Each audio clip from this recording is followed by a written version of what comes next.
Yes, so as you said, I will be giving you an assessment of the European Green Deal based on an assessment that my organization, the EEB, did last summer, so a midterm assessment of the Green Deal. And I will also give you some reflections of where things are going now in 2023, which is also, of course, quite an important year, given that we are at the eve of the European elections, which are happening in 2024. So yes, this is first an outline of my presentation. So I will just say first a few words about the EEB, because I'm not sure that you're all aware and you all know who we are. Then I will just also put the Green Deal back in context. So why was it launched? It's always good to bear that in mind, to put things back in context. Then give the state of play with the assessment, the midterm assessment, and as I said, the challenges ahead for this year and next year. So next slide, please. So who we are. So for those who don't know who the EEB, the European Environmental Bureau, is, we are the largest network of environmental citizens organization. And we have 180 members from 38 countries, so more than just the 27 member states, but also beyond Europe in the geographical sense, and actually also outside of Europe. We have over 40 years of EU environmental policy expertise, and actually almost 50 years now. Next slide. So what makes us unique is that we cover actually a very large number of environmental policy issues, as you would have understood from my title and the policies that I oversee, but we actually cover more than that in the organization. And we are also an open membership for all environmental NGOs, but not just environmental NGOs, strictly speaking, but also youth organizations, women organizations, and many others in the environmental, but also social fields. Next slide. So this is just to give you a flavor of our work areas. So climate, of course, a big part of our work, and we're working closely with other NGOs on that. I'll say a few words about that in a second. Nature, circular economy, economic transitions, but also institutions, European institutions and governance, because that's also quite key, of course, for the implementation of the policies that we're working on. Global and regional policies. We also have a global angle in our organization, which is very important also because, of course, the EU is not an island, and any decisions that we make has implications outside of the EU, and in particular also the Green Deal and our transition. We have to be also aware of the spillover effects, both positive and negatives. Health and environment, which falls under my division, and environmental law and justice, which falls under the division of a colleague of mine. Next slide. So as I said, we're working with other organizations, not just in the countries, so the 180 members that we have, but also in Brussels. We're actually a founding member of what we call the Green 10. 10, why? Because there are 10 organizations, quite easy.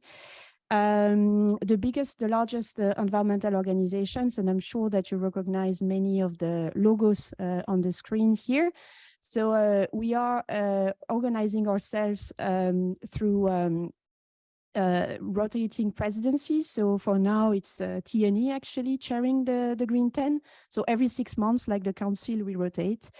And we do high-level outreach.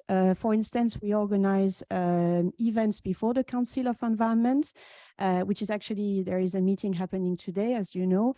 And yesterday, we were organizing a reception, the Green 10 reception, ahead of the Council for the Environment, which was hosted by the Swedish presidency. So the Swedish Minister for Environment was hosting the event, and it was a way for us, environmental organizations, to stress some concerns that we had on the various files that were going to be discussed today, including the IED, even though actually they didn't really want us so much to talk about the IED in this meeting, but also the Urban Wastewater Treatment Directive, which is in the agenda of today's discussion, nature restoration law, and a few others.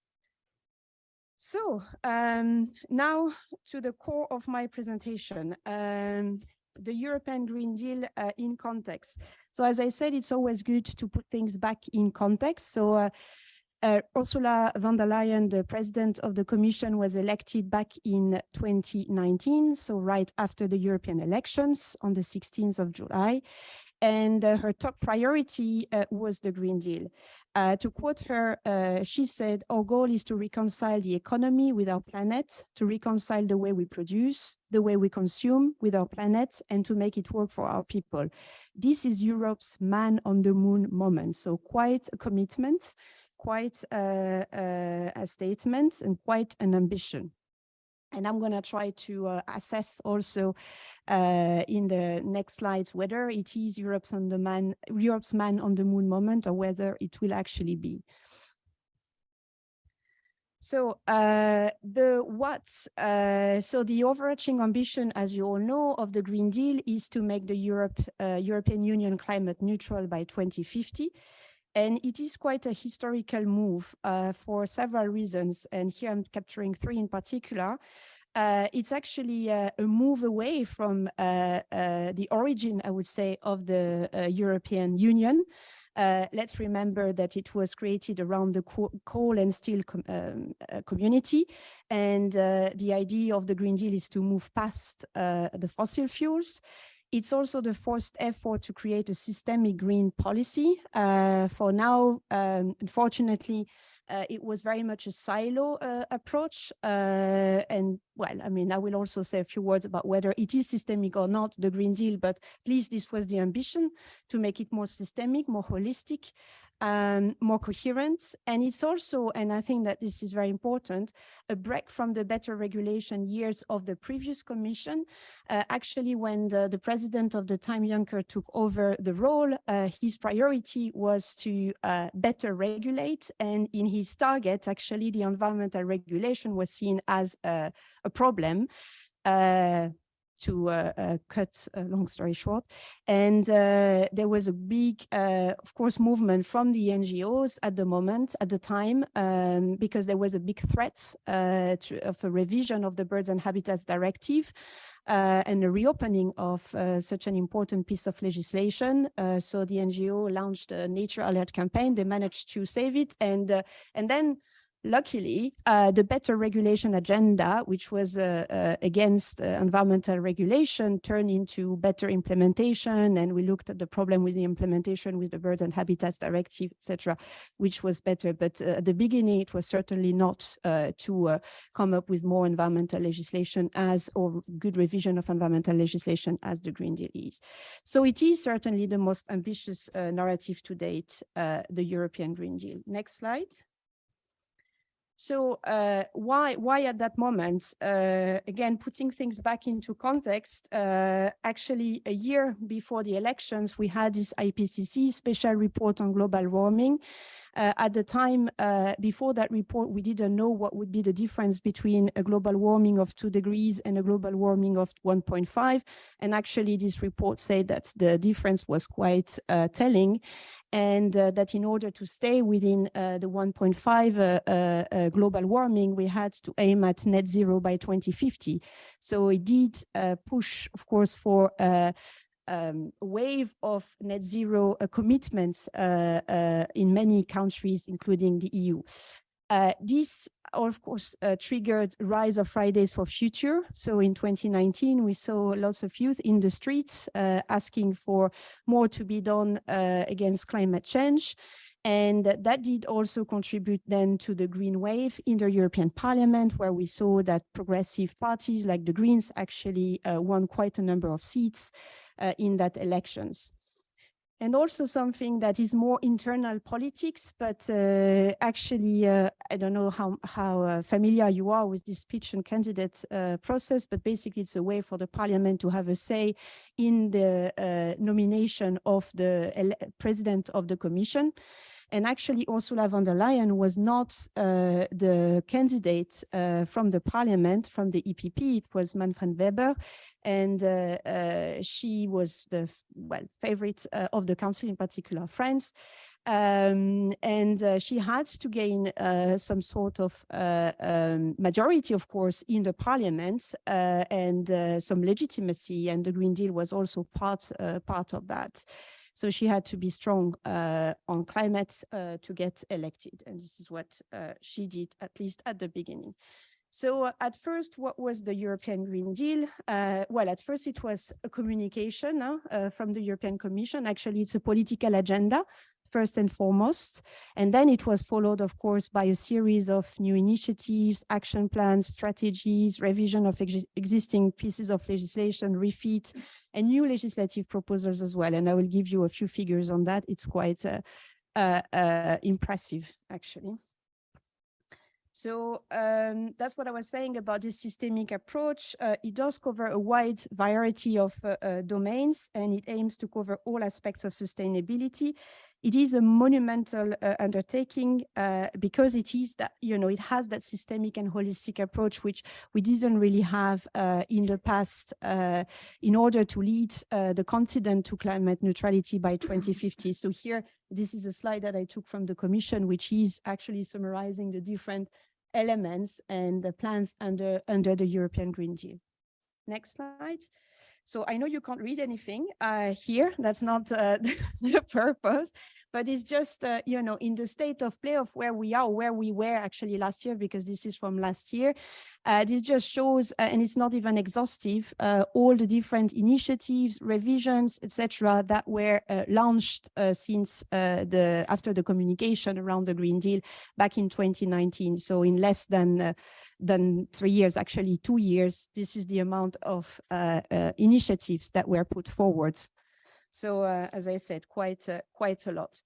So I will start the assessment, not just with EEB, not with this EEB assessment actually, but with my former organization, so the sustainability think tank IEP, the Institute for European Environmental Policy, work on the assessment of the barriers and opportunities of the Green Deal.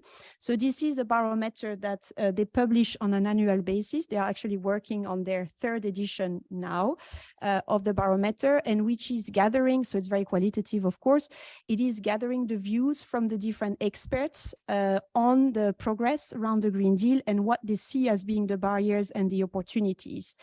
They had, or I can say we, because I was there at the time, we had 300 respondents from academia, from NGOs, from think tanks, so from a wide range of different sectors. As you can see here in that slide, so we're comparing the results between the 1st edition and the 2nd edition. Actually, the skepticism regarding the implementation of the European Green Deal by 2024 has increased between 2021 and 2022. So we moved from 30% to almost half of the respondents who think that it is unlikely that the Green Deal will be implemented by 2024.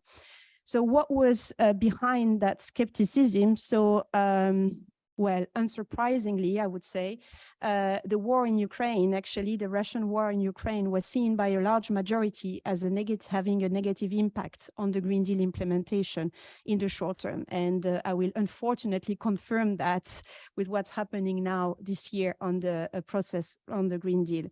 So around more than 70% actually of the respondents said that the war, in their views, were having a negative impact on the implementation of the Green Deal. Next slide, please. So this is a summary of the figures that I just highlighted. So cautious optimism on the future of the Green Deal, 45% who think that it is unlikely that it will be implemented, but also a negative impact of the war in Ukraine, which is what's fueling actually that skepticism. And the biggest barriers to the implementation, according to the respondents, are actually first, and that's very coherent with the former barometer, the lack of commitment by member states to the Green Deal agenda. So the problem is at national level, not so much in Brussels, according to the respondents. But there are also other reasons, as you can see on the slide, driving the barrier to the implementation of the Green Deal.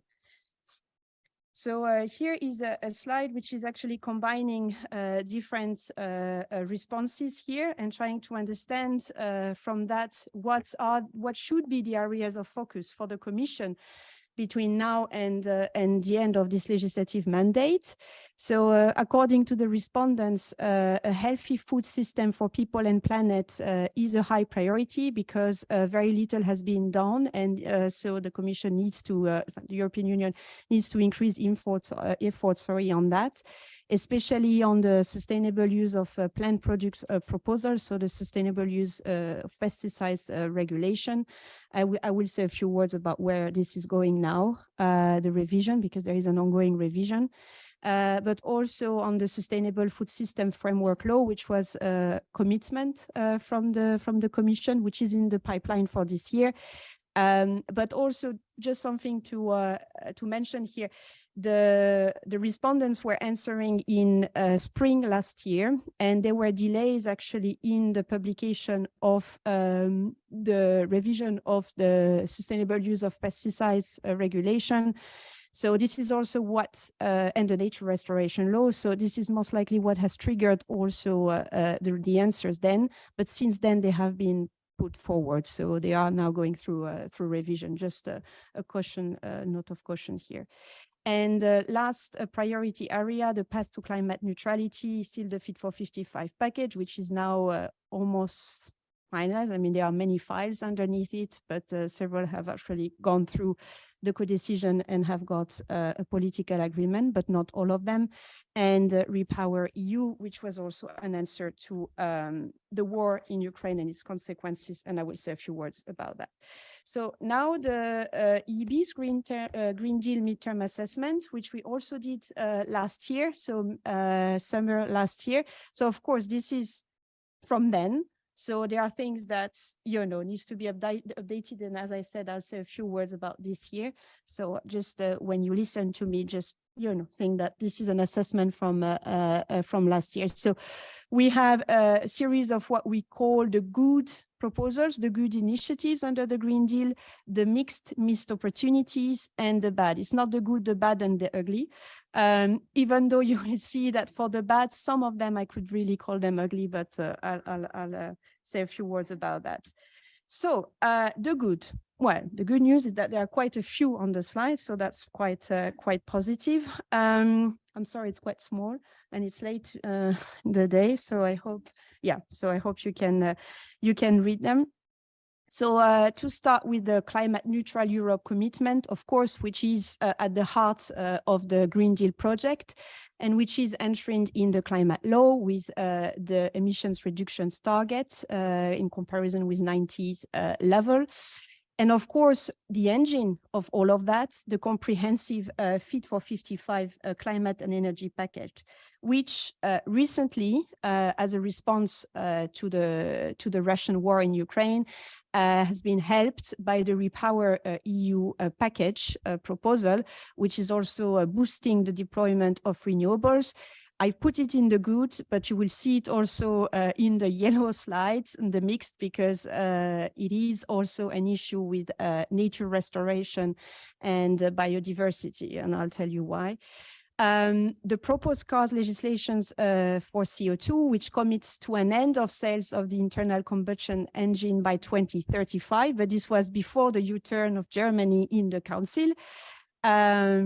So it's in the green because what was proposed was good, but now let's see with what's happening in the member states discussions. The Refuel EU, which is potentially a helpful step towards decarbonizing aviation, which is very much needed. Another part of the Fit for 55, which is very important and quite fundamental actually, is the Social Climate Fund, which is welcome because, well, it gives a focus on social dimension, and it is helping poorer households in the energy transition, given that it is also often an argument, of course, used by many member states to push against climate and transition measures in the energy sector. The EU's biodiversity strategy for 2030, which contains more than 100 actions for putting back nature in Europe, so quite a commitment. Very positive, and the soil strategy, which includes, among other things, the commitment to a soil health law or directive. Question mark whether it will be put forward this year or not. Normally it should be in June, but I'll say a few words about that. The nature restoration law, which was very welcome by the NGOs community, which is quite strong with legally binding targets. Of course, it can be improved, but it is certainly a step in the right direction, which is very much needed to restore biodiversity, which is in drastic decline in Europe. Zero pollution action plans, which contains a commitment to zero pollution ambition by 2050, and which is very comprehensive and holistic. It is tackling different sources of pollution altogether. So that's very welcome as well. Chemical strategy for sustainability. There are 70 actions for toxic-free environment, so very good as well. I'll say a few words about REACH later on, or the absence of REACH revision, rather. The EU's restriction roadmap, which is also very positive. The Circular Economy Action Plan, which with its sustainable product initiative and also its strategy for circular and sustainable textiles, and the eco-design revision, which is again a step in the right direction. The Environmental Crime Directive also, which includes an extension list of offenses and strengthened sanctions. The Directive on Corporate Sustainability Due Diligence proposal, very much needed. The Just Transition Regulation, because there is no transition, if it's not a fair and just one. And the revision, as you know, of the ORIS regulation. So that's the list of the positives, to start with a positive note. Now moving to the mixed, or rather missed, opportunities. So it's not bad yet. It's more things that can be, that should be improved, or where opportunities have been missed.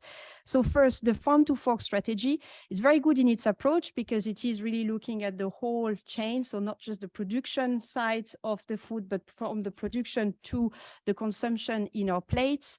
But actually, even though it is looking on paper at the consumption side, it is very weak on the consumption side of the spectrum. It contains initiatives on labeling, but nothing really compelling on the need actually to change consumption patterns and to reduce, say it was the elephant in the room, to reduce animal products consumption in the EU, which, as you know, is too high. The forest strategy, which is low in its ambition. The revision of the sustainable use of pesticides. So it's good to have that target, that 50% of reduction of pesticides by 2030, but it does not contain the 10% target for of ecological areas and of high diversity features. And it gives also too much room for maneuver for member states in its implementation. The Fit for 55 package, it was in the positive slides, but it also has a range of weaker elements, in particular the limited scope of the aviation under the ETS proposal. And as you can see, also the lack of access to justice provisions.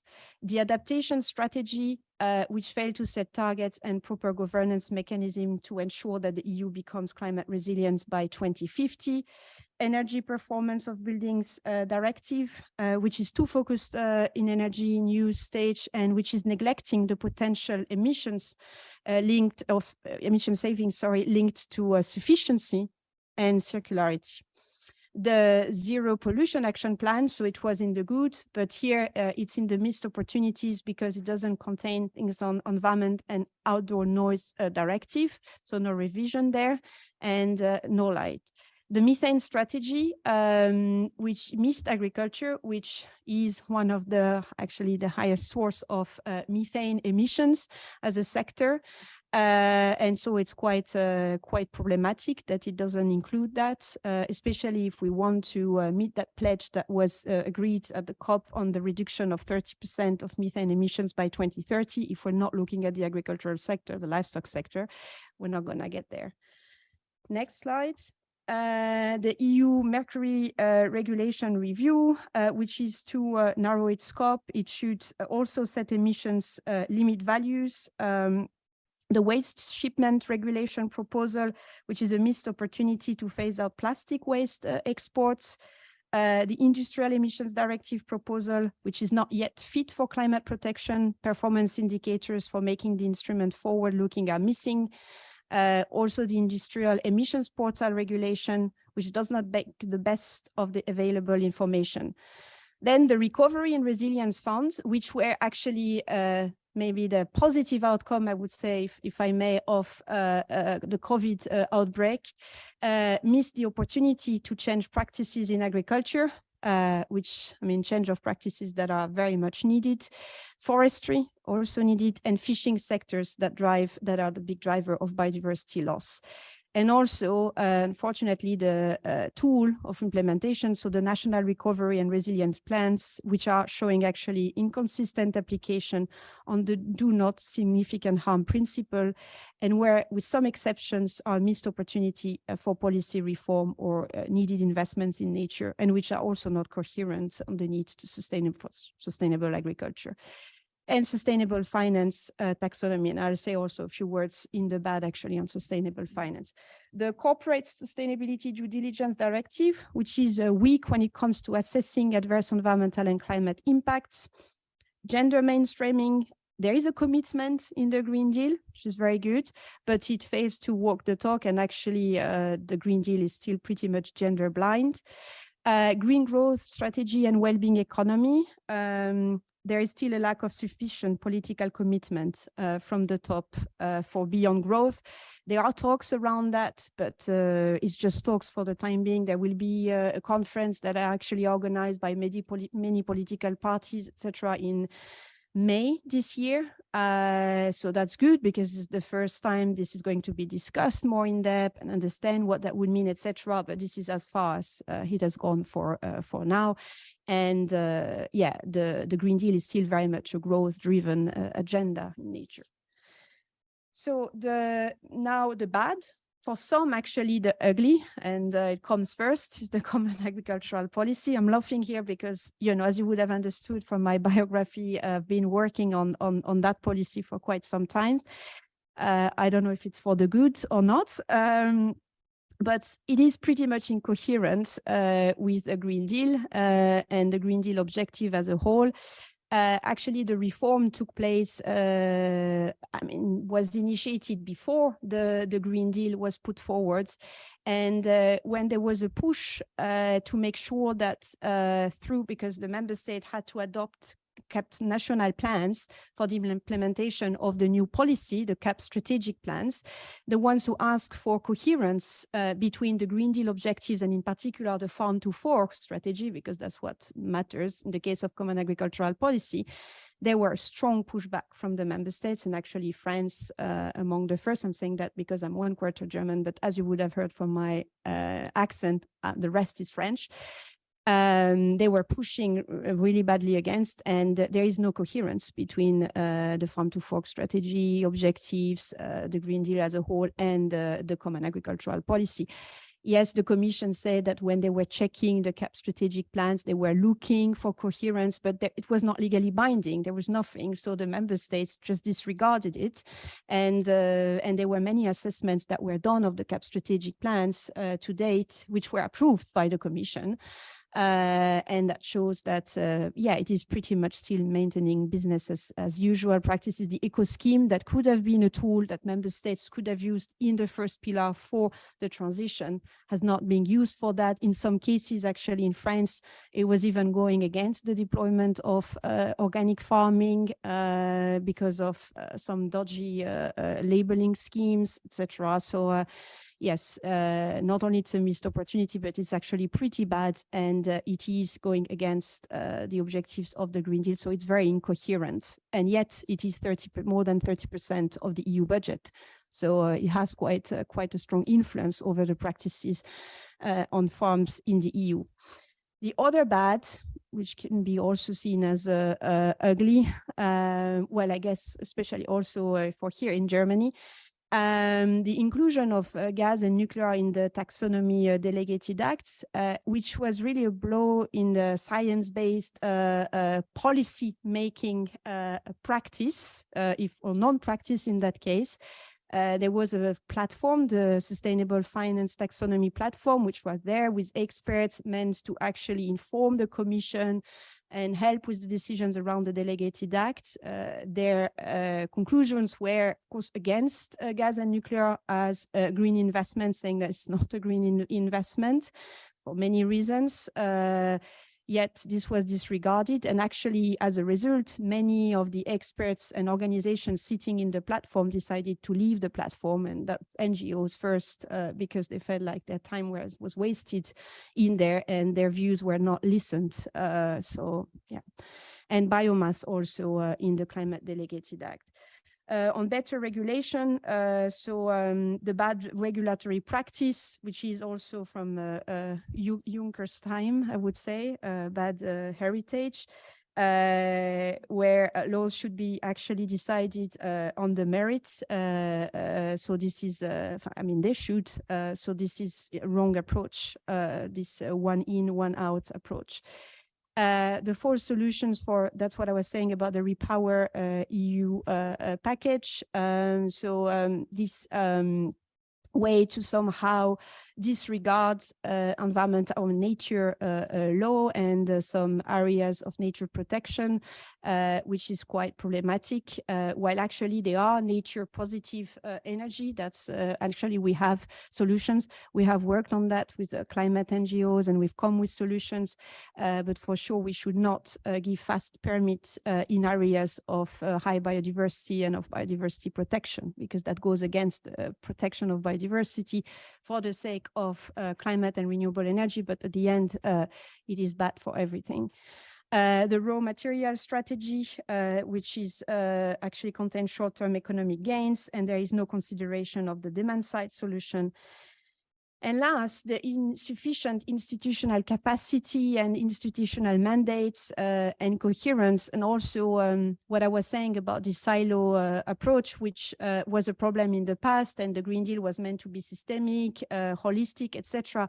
In reality, you see that even though there is a vice president who is in charge of the Green Deal, Vice President Timmermans, it is still very much silo organized, and like what you see with the Repower EU, for instance, you see many trade-offs, incoherence, etc., which is quite problematic, especially for such a systemic agenda.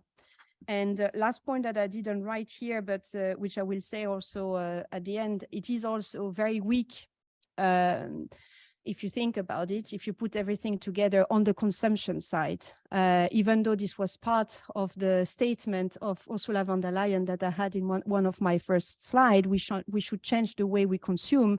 In reality, all the tools that are there are not really driving any change in consumption patterns, while actually this is one of the main problems.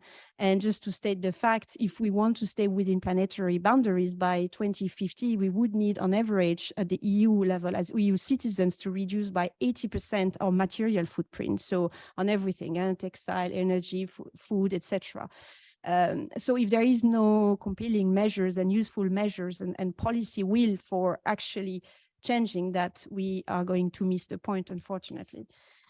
So this year, where are we? So this was an assessment, I would say, for last year, 2022. So what are the challenges ahead? So first, this is from the Commission's website. So that's the from their work program for this year. So this is just the initiatives falling under the Green Deal heading. There are many others, which are also, the blue ones are in coherence with or fall directly or indirectly from the conference on the future of Europe. So as you can see here, it's quite small. Actually, no, it's not small, it's okay. But on my slide, it's very small. Electricity market, renewable hydrogen, this is on the agenda also for tomorrow. The waste reduction, so there will be, yes, the revision of the food waste and textile aspects of the EU Waste Framework Directive. So every time you see at which moment in the year this is going to be tabled, in theory, if no delays. New genomic techniques, animal welfare, the revision of the EU legislation, so for Q3 of this year. Sustainable food systems, I mentioned it, this is something that is quite awaited from the NGOs community.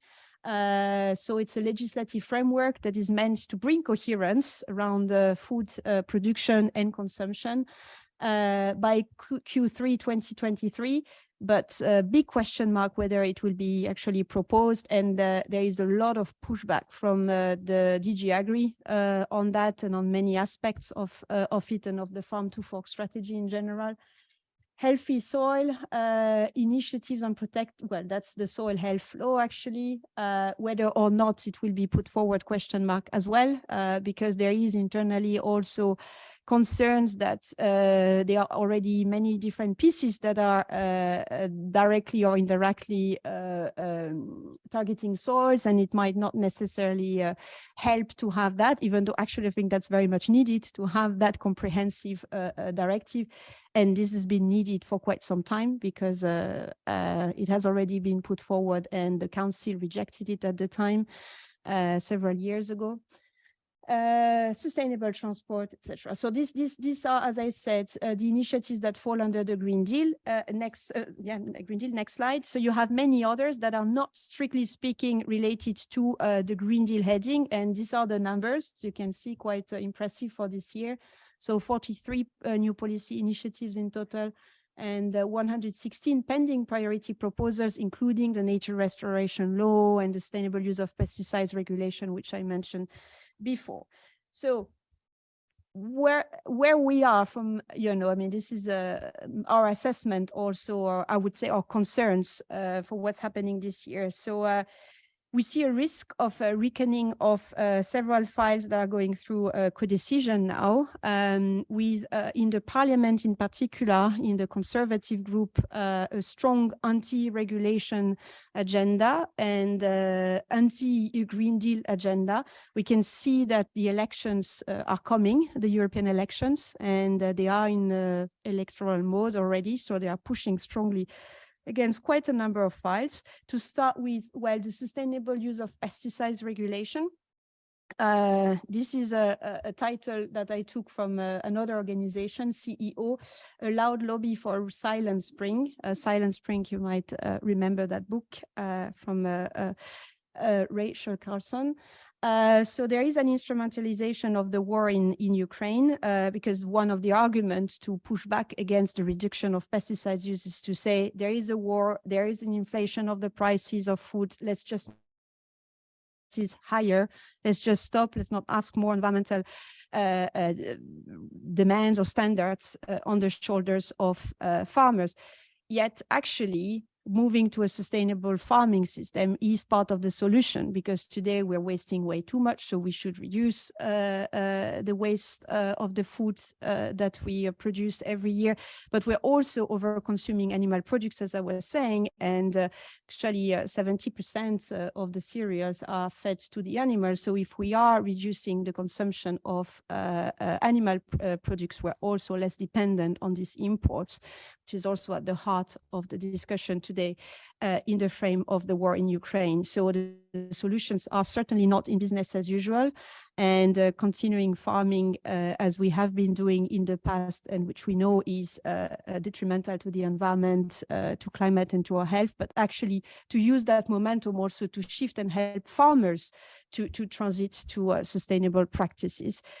The same goes with fertilizers, which is, of course, this is also a big part of the issue, because now farmers, the price of fertilizers are going up. What we need to do is to reduce the use of fertilizers, to use more organic fertilizers, to move to organic farming. Of course, it doesn't happen from one day to another, but that doesn't mean that we should stop now. We should start the transition and help the farmers move towards that objective in the future, in the near future. So they are pushing hard. They've actually, when I say they, in the parliament, but that's also the same in the council, they have even asked, they have gone as far as to ask the commission to withdraw its proposal, which the commission luckily disregarded, but they have actually set a very bad precedent, because they have asked, together with the council, to revise the impact assessment of the proposal, which had gone to the regulatory scrutiny board, and this was accepted. So the commission is revising the impact assessment in the light of the war and the impacts of the war. What assumptions are they using, etc.? I don't know. Actually, it's DG Santé who is in the lead of that, but we think that, and DG Environment as well, actually, we see that as a very bad precedent, which is potentially very dangerous also, because for political reasons, an impact assessment which has gone through the scrutiny board is being revised. So that's quite concerning. So the face of that regulation, big question mark. These tactics are also to delay the pace of the legislative process, because they are this turning point in 2024, the elections, and they very much hope that nothing will be agreed before and that then it will be forgotten. There will be a new commission. We don't know how the new commission will look like. We don't know how the new parliament will look like, and it might just get like in the bin and business as usual. We have the same problem with the nature restoration law on the aspects that are relates to forestry and but also to farming. So there as well, we see a pushback from the Conservatives in the European Parliament. EPP is very up against many aspects of the proposal, and they actually tend to put the two in the same basket, because they were also proposed at the same time. They're part of the same overarching strategy. So question mark whether it will be agreed before the elections. We still very much hope so. We hope that it won't have the same future as the sustainable use of pesticides regulation revision. But yes, to be seen, because in the council also there is a push for weakening of the measures, and having Sweden now leading the council, forestry of course is also part of the discussion and of the weakening process. The Industrial Emission Ceiling Directive, it was mentioned before also. Well, there the big problem is that there is an attempt to weaken the scope for the livestock, so to increase the thresholds, which would then force the plants to actually be not eligible, but in line with the directive's requirements. As we speak now in the council, this is being debated. Many member states are asking for an increase of the thresholds, which goes against polluter pays principle. Again, also the Conservatives in the parliament are up against it. The Committee for Agriculture, with a strong farming lobby behind. Yeah, so where this is going to end, question mark. The Urban Wastewater Treatment Directive. So this was proposed after we did the assessment. So that should have been part of the good in my slides. This is certainly a good proposal that is very much needed. The directive really needed to be revised.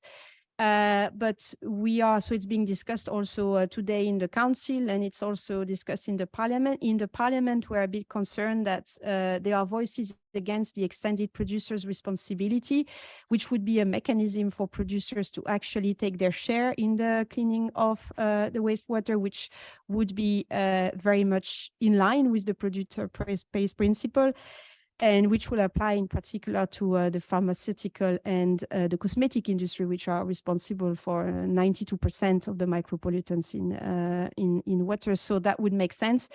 Where this is going to go in the parliament and in the council seems to be more okay, but in the parliament, question mark. We have actually stated our support to the revision of the directive in its globality, but also in particular for that extended producer's responsibility scheme, which is really a good step towards the polluter pays principle and zero pollution.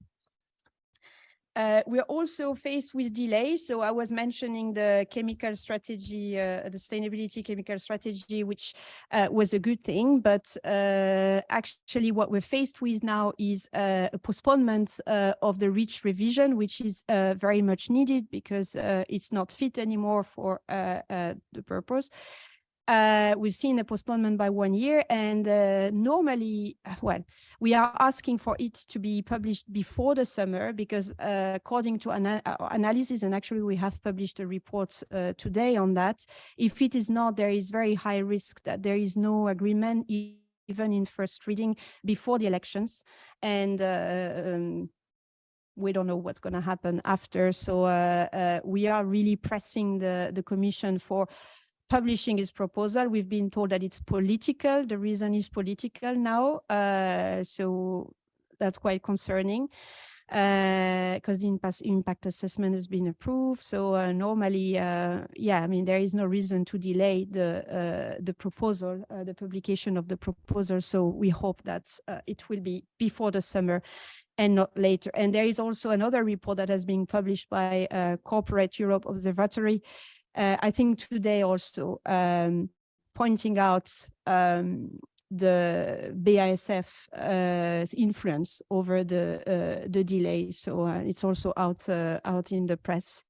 So clearly there is a strong lobby behind that and a tactic to delay the revision against the health, the protection of the health of European citizens.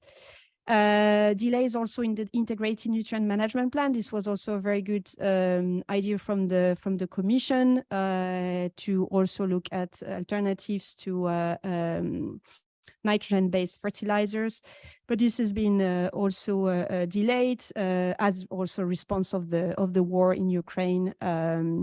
Actually, we haven't seen anything. Big question mark whether it will actually be published, even though we think that this is also very important. Question mark also around the mercury law. So there is normally a revision of the mercury law that is foreseen. It should be out in the coming month. It should look at dental amalgam, crematoria. The impact assessment had been rejected by the RSB in the first place, but the Commission has good hope that it will be approved now in the second try. So let's see. And there are also potential other delays with question mark. It's not on the slide here, but I mentioned the soil health law. The Commission reassured us that it's still foreseen for the 7th of June, the Soil Health Directive, but I've heard other rumors saying that, as I was saying before, not sure that it will be out because some things that there are already too many pieces of legislations and revisions that are ongoing and that are targeting soil from the carbon and climate perspective, etc., and that it would be confusing, even though we think it's actually very much needed. And omission, so well, there is nothing on the noise directive in revision of the noise directive, which EEB is actually one of the very few organizations in the environmental sphere working on that. But yes, there is apparently no revision foreseen. So what are the challenges now ahead, and what is also triggering that situation where we see many delays and some tactics to actually delay things until 2024. So, well, first, what will be the priorities for the upcoming presidencies? It will be in particular difficult for the Belgian one because, of course, it is happening at the time of the European elections. So it will have to work fast at the beginning of its presidency. So they are now, of course, especially the Belgian, because the Spanish it's already clear, but the Belgians, they are setting their priorities. Adaptation will be climate adaptation, which is very much needed, is among their priorities, we've been told. So as I was saying before, there are key proposals to be put forward in 2020, I mean this year, still, so later this year, with high risk of not being finalized by the elections and big question mark of what happens after. If there is no first reading agreement, can be withdrawn. It won't, I mean, then it will be purely political. So that is for the case for the Sustainable Food System Law, which is foreseen, as I said, as you've seen in the slides before, for Q3 this year. The REACH revision, the soil health law, but also a few others.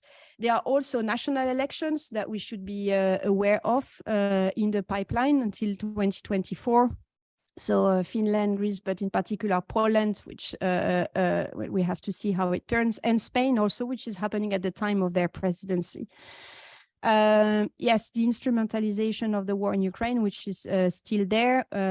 So it's been used by the conservative as a way to push for a rollback on environmental regulation, using the cost of living and inflation as the excuse for that. And also leading to a dilution of the ambition of many important pieces of legislation, like the nature restoration law or the revision of the sustainable use of pesticides. Another thing that we need to bear in mind is that right after the elections, it will be Hungary and Poland holding the presidencies. So while Hungary, because it's right after, they won't have such a significant role because we will be electing the president of the commission and we will have the commissioners' hearings. But Poland potentially will have an important role to play in the future of the Green Deal agenda, whatever future there is. So that's also potentially a concern. And last on this slide, but not least, there is also this fatigue that we've been told by many in the institutions and also at national level of this new EU legislation and standards of influx of new initiatives in the past year. But yes, there are many, but I mean, what we're saying is that this fatigue of now, if you think about it, is nothing in comparison with the fatigue. If we do not go for these legislations now and these changes now, with the fatigue or the efforts that we will have to deploy when we will not have changed anything at the end of this decade, and it will be impossible to tackle all the challenges that we will be faced with. So this is very much needed, this fatigue in a way. So even if we can hear that, this is not an argument to slow down the process, because the challenges are there and there is a need to change. So our summary assessment of all of that, of the Green Deal. So first, as you would have understood also from the good elements and also the beginning of my presentation, it's a good transformative narrative, for sure. It's good on strategies, it's good on long-term objectives and commitments, but it is weaker when it concerns the pace of actual changes and real constraints. The progressiveness of legislation is mixed, as you would have seen also from my yellow slides.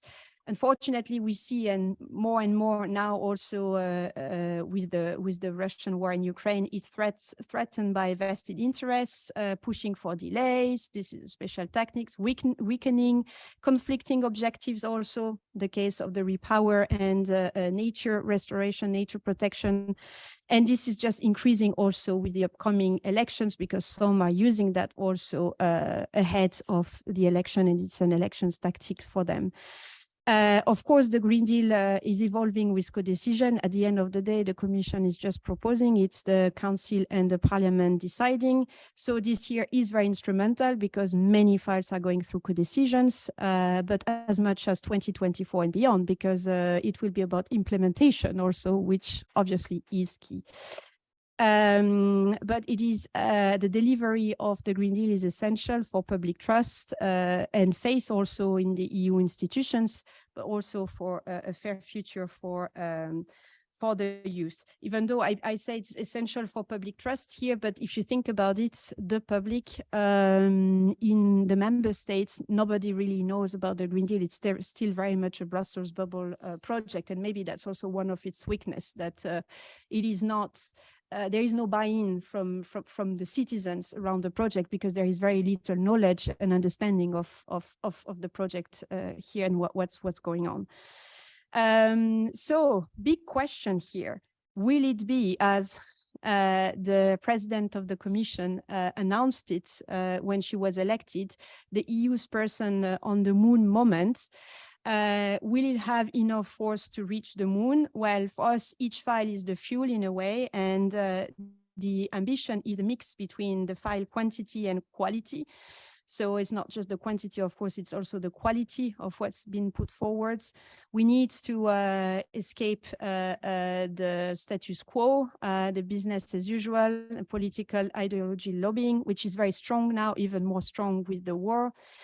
Need the right compass, we need the system change. This is also where as I said before, the Green Deal is weak on the consumption side. This is a very important component of the system change. We need to listen better to youth voices, ethics and science, not do what we've done, I mean, with the taxonomy, but it's just an example. There are too many pilots at the controls in the sense that, as I said, it's very silo, and this leads also to some dissonance, and this needs to be better thought in the future of the Green Deal post 2024. Council and Parliament, very important, but it cannot be a failed mission. That's the most important mission for EU citizens and citizens in general. Too much is at stake. We are actually now working on our ideas for the Green Deal 2.0, as we call, but that's very jargonish. We might change it. Because also given that there is a lot of pushback on the Green Deal per se, whether it's smart actually to call it the Green Deal again, I don't know. But the idea is to, of course, push for a continuation of what has been initiated, that systemic approach, make sure that it's implemented, but also that we're honest about the gaps, about what needs to be strengthened. So there are certain areas, of course, on international impacts, diplomacy, but also on the social parts. It needs to be stronger on the social element. It's very much an environmental project, but it cannot work if it's just an environmental project. It has to be social and fair. Otherwise, it's not gonna work. And it has to be better on consumption, really. I mean, I said it several times, but that's key. I told you about the 80% reduction needed by 2050. That's quite a challenge. And what we think is that the sustainable choice has to become the default option for consumers. So the most convenient from, economic, cultural, educational, etc. angle. So that has to be the case for food, but also for transport, for textiles, etc.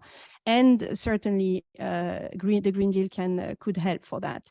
So actually, normally it's you asking me questions, but I would have a question for you as well during the discussion, whether you believe also or not it will be the EU's person on the moon moment, and if not, how?